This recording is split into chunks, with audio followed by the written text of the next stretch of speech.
Hello, you wonderful people, and welcome to another episode of Super-Fanta-Fi, this being a show where we talk about TV shows of the supernatural, fantasy, and or science fictional genre. For today's episode, I'm going to talk about the latest episode of The In-Between. A lot of interesting things went down in this episode, so let's break it down. A few things, obviously, we're expanding more and more about what it is that Cassie can do. Obviously, once again, it's the whole thing of, like, everything she does is kind of up to interpretation. There's the whole thing of seeing, like, the bloody horse, the woman and her son at the beginning, because at first, like, when we see Elliot in the van, Mr. Sinclair in the van, at one point I was like, oh, okay, and you hear the horse stomping, I'm like, okay, so like it was supposed to be like a metaphor for horsepower. Well, later on it's more so Mustang, but still it was still kind of the same thing, but just not, like, once again, it's just interesting because as the episode develops, it's like, okay, so the clues start making even more sense. I was specifically referencing the Mustang car. I just thought it was supposed to be like a metaphor just for like horsepower or whatever. I mean, I guess either way you look at it, it kind of works in both ways, either way.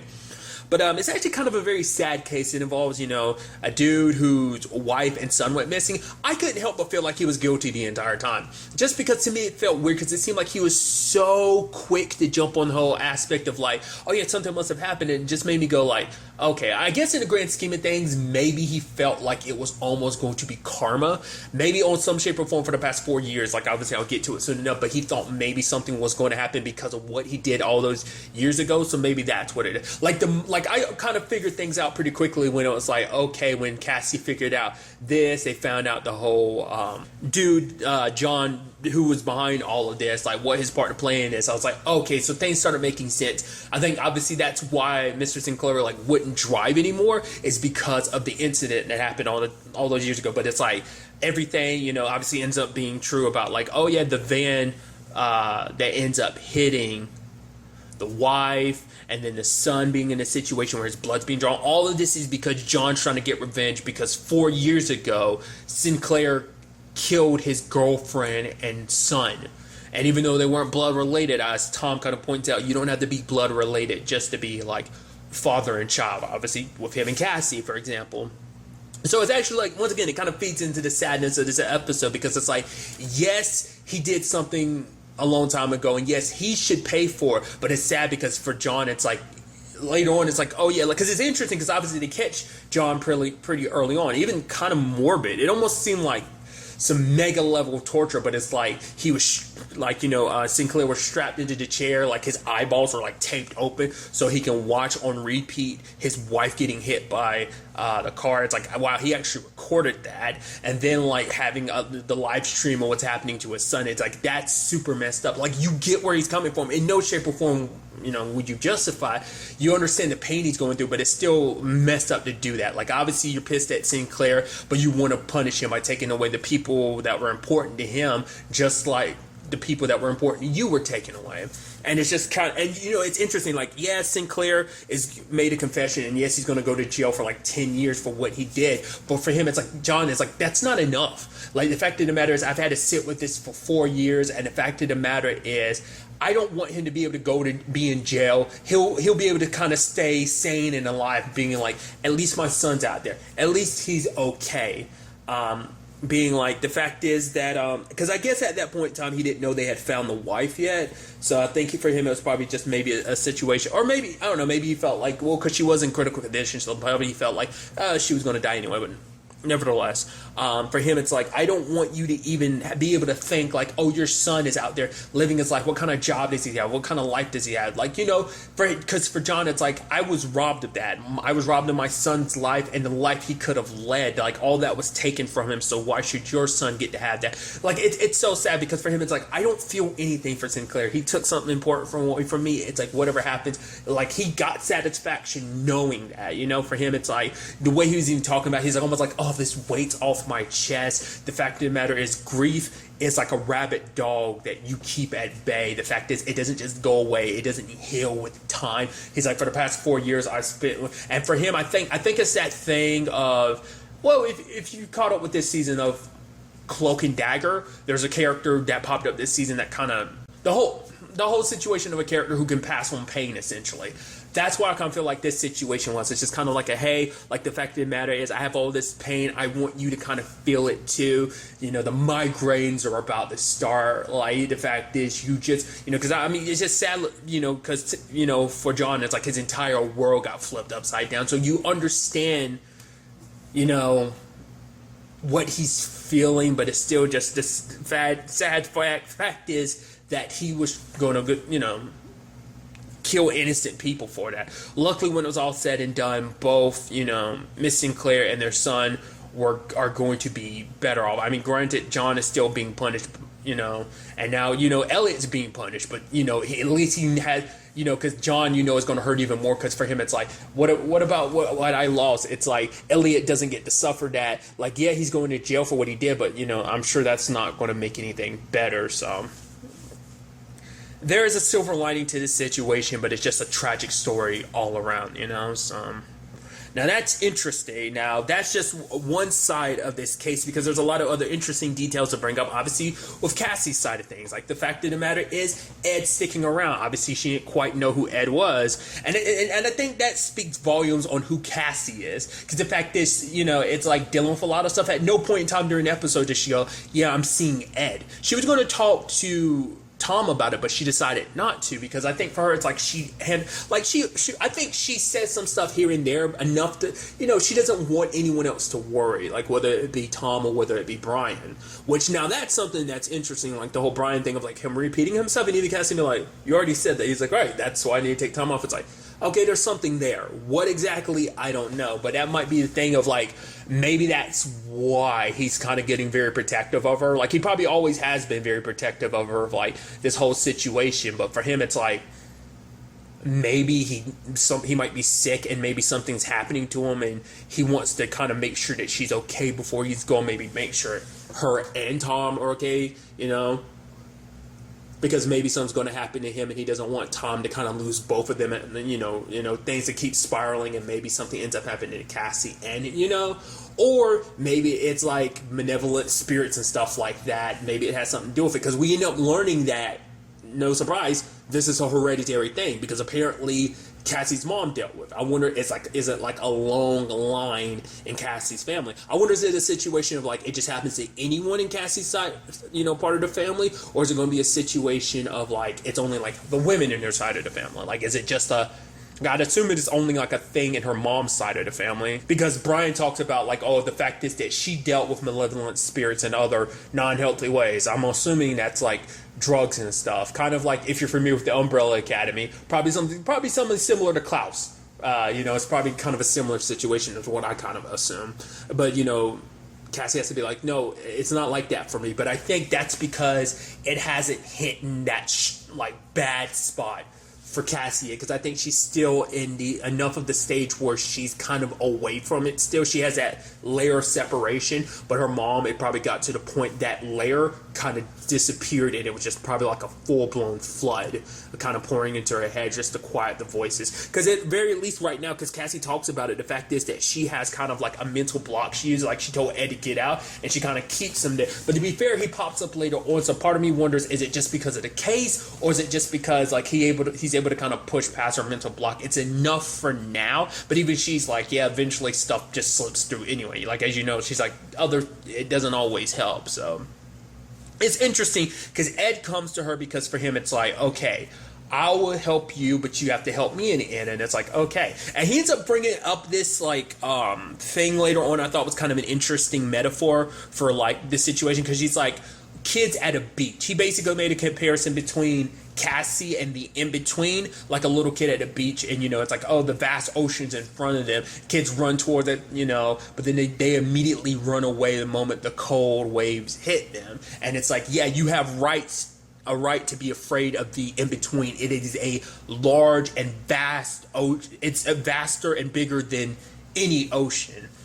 And it is kind of interesting to kind of start diving into that a little bit more, the in-between, that it works the way that, because I was wondering if it seems like, because it, you know, the whole conversation with Ed does seem like it's, you know, he is trying to get to an afterlife. It's like, I'm tired of being stuck in between, and he feels that Cassie will be the means to crossing over. So it's like, Because that's all I was wondering. I was wondering, like, it's like when she helps people deal with whatever they're dealing with, do they eventually pass over to the other side? Or, like, because it's a whole conversation of, it depends on the continuity and how ghosts are dealt with. Is it a situation of, like, oh, once they're done with their business, they move on, they deal with whatever that they deal with, or are they forever trapped in the in-between? Like the whole, like Abigail from the last episode, for example, like, dealing with her grandfather's situation. Obviously we see she's still stuck in the in between, and she's kind of like messing with her grandfather for what he did. He killed her, along with other stuff apparently. So it makes you wonder: is it a situation of once he dies, then she can move on, or will she forever be trapped because that is their holding?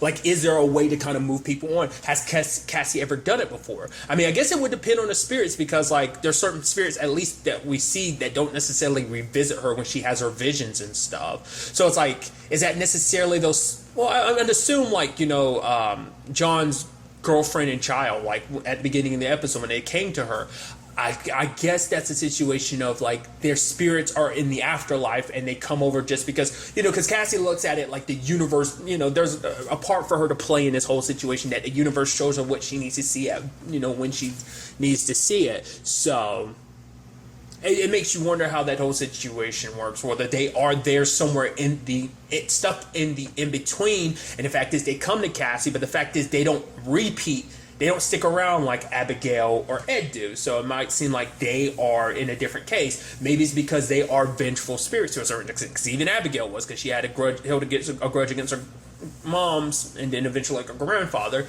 Ed obviously has his reasons for sticking around, and it's so interesting too because the whole conversation is like, he can't wait for to see what the afterlife holds for him. And Cassie's like, oh yeah, I hope you're ready for the heat, and he's like, oh, things aren't as black as white as that, and it's like, okay, so that becomes a situation of like, okay, so maybe a lot of the stuff he was accused of, I'm assuming he was behind it, obviously, that he's an evil, terrible person.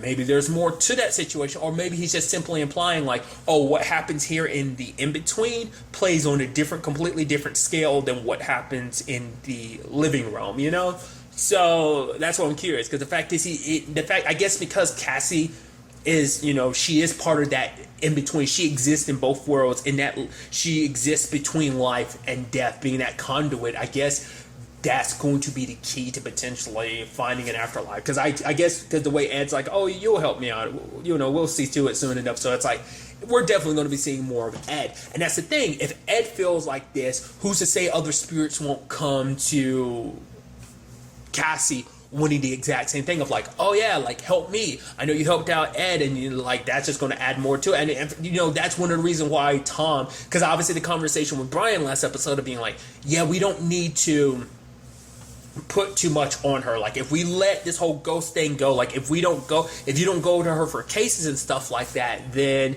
maybe they'll eventually leave her alone and she can just have some semblance of normalcy, because obviously this is all taking a toll on her. That's why, like, Damien was like, we should go to her, but Tom was like, I don't want to do that, because Tom doesn't go out of his way to Cassie. Cassie typically goes to her, and he likes it that way, because at the very least he doesn't want to be extra, he doesn't want to add an extra burden to her, because usually the visions and stuff just come to her naturally when the universe wants her to have them. But the fact is, they can kind of, force it and kind of trigger things. Like, obviously, they did this episode, but the thing then becomes like, well, it makes you wonder, is that the universe being like, all right, let's go for this, show you this vision, or is it going to be a situation of, no, that wasn't the universe doing that, and eventually going against what the universe probably shows you enough that you can handle it, but you start pushing more and more. You do what Ed says and hold your breath, and you take a deep dive into the in-between and stay as long as needed. Maybe eventually that, like I said, that little barrier she creates for herself eventually won't work anymore, and eventually they'll, once again, maybe like a situation like her mom, maybe things will just start flooding into the point she can't handle it anymore. Maybe it get to the point distinguishing between reality and what's a vision.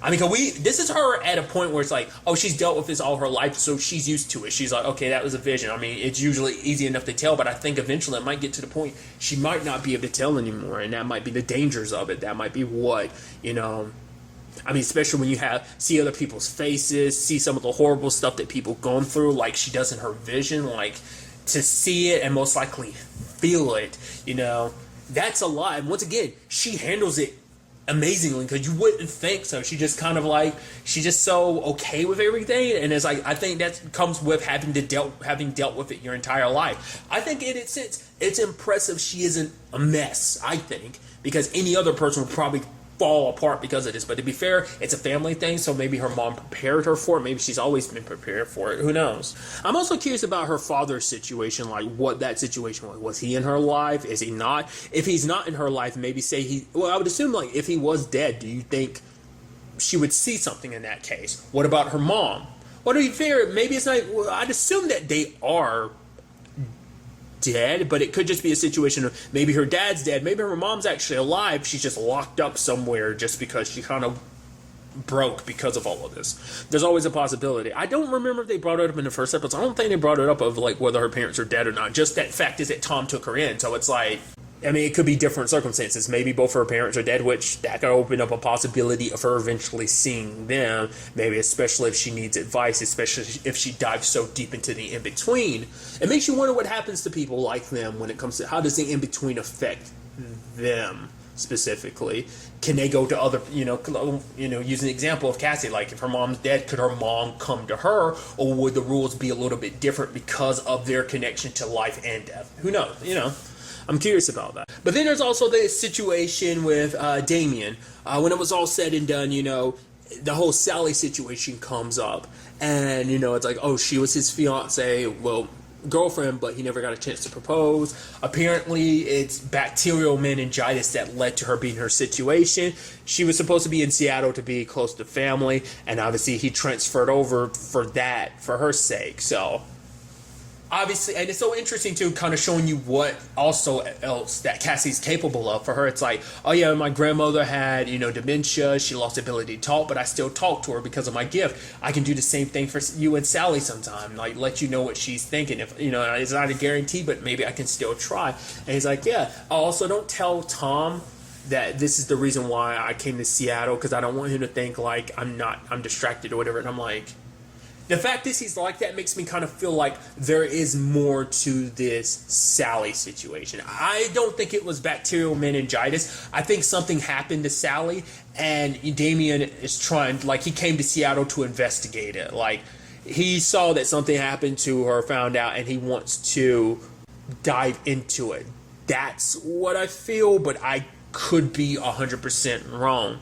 But now he knows what Cassie's capable of. I think he wants to take advantage of it. That's what I've kind of been feeling. So, or maybe, once again, maybe he's been playing dumb this entire time, and I brought this up last episode. Maybe he's been playing dumb. He knew what Cassie was capable of because he did his research, and he's just been trying to be a non-believer. But that's just because he wanted to see what she was capable of, to see, like, okay, is this what I really needed her to be? Or maybe I'm 100% wrong, which happens a lot. So it's going to be interesting to see. I just feel like there's more to it. Because I feel like if Tom knew, he'd be understandable, So that's, especially just Tom's demeanor and who he is so far that we've been introduced to, I would assume he'd be okay with. But I guess I could see his concerns, So we'll ultimately kind of have to wait and see where things kind of end up going in that regard. Whether this is simply, oh, she's got bacterial meningitis, or is there something more to it? We'll ultimately have to wait and see. I'm very interested to see what the next episode has in store for us with all of this. But really, that's all I'm going to talk about. Till the next time we meet, be happy, be safe, live life to the fullest, and enjoy it. Good day and goodbye.